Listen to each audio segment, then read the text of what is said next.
This is just a little update video really, well at least that's what it's setting out to be, and I don't intend to talk for too long about it, but things can change, you know what my videos are like. But I'm here in Retford Cemetery today. I do love Retford Cemetery. In fact, I pretty much like all cemeteries, and I like to be in them, and I might as well get used to being in them, and I might as well like being in them because I'm going to be in one for an awful long time at some stage. So I might as well appreciate it now while I'm alive and more or less kicking. But Retford Cemetery is especially nice to me. It's a cemetery that Dillis and I used to visit to look at the tree behind me here, because although much of Retford Cemetery is quite modern and well kept, there's a large older part of the cemetery which is less well kept and has lots of mature trees, mature conifers, and lots of old gravestones too. It's an absolutely beautiful place. And around these unkempt gravestones and amongst the trees is this one in particular. This is an evergreen oak, Quercus ilex, if I remember my scientific name from my Nottingham Arboretum days. Dillis and I used to come and look for the leaf mines of Ectodemia heringella on this tree. We did it for years, and the mines of the species that we used to keep coming and looking for eventually appeared in 2021, and that was after it first appeared in Nottinghamshire in 2017. I know a lot of people don't class micro moths or leaf miners as moths, but they are, and they're brilliant things because a lot of them are showing northerly movements. And that's what often makes them especially interesting. You can go out quite easily in some cases and find a new species for Nottinghamshire, largely because there's only about 2 or 3 of us actually looking for leaf mines and recording leaf mines in Nottinghamshire. But Ectodemia heringella here, it first appeared in 2021, much to my delight. Unfortunately, Dillis didn't live to see it occur here, and for the first couple of years there were very few mines, just odd mines on odd leaves. Oh, what a different tale we have to tell today in 2024 as we head towards the end of 2024.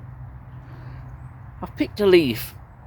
I could have picked any leaf on the tree here, and it is covered in very early mines.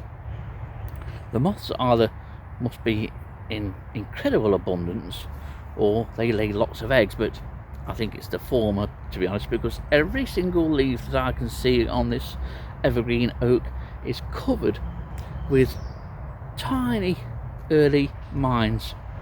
This leaf in particular, you can see how large this is. If I put my grubby hand up against it, you can see it measures about 3 inches by about 1 inch.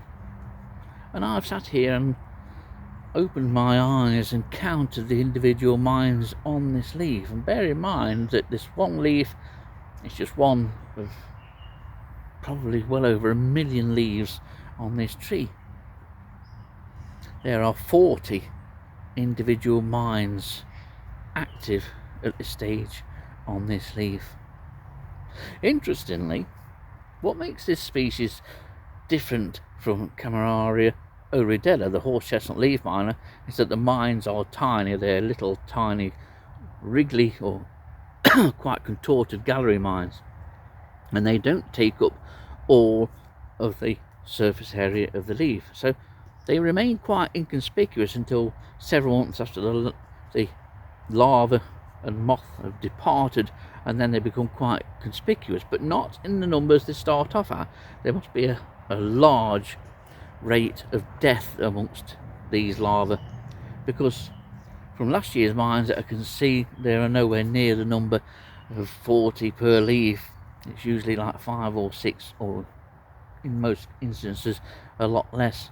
But at the moment this tree must have mines of Ectodemia heringella on it by the million, and that probably goes for most evergreen oaks in the UK, certainly in the southern half of the UK.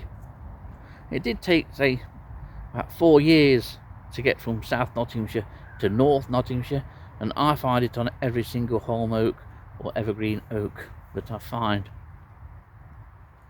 Quite an amazing feat of movement and of colonization. Absolutely fabulous when you think about it.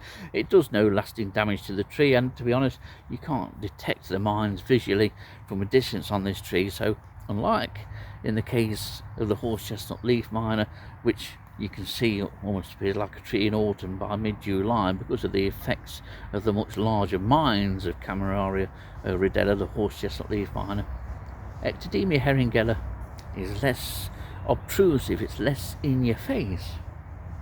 And thankfully, it doesn't affect the trees.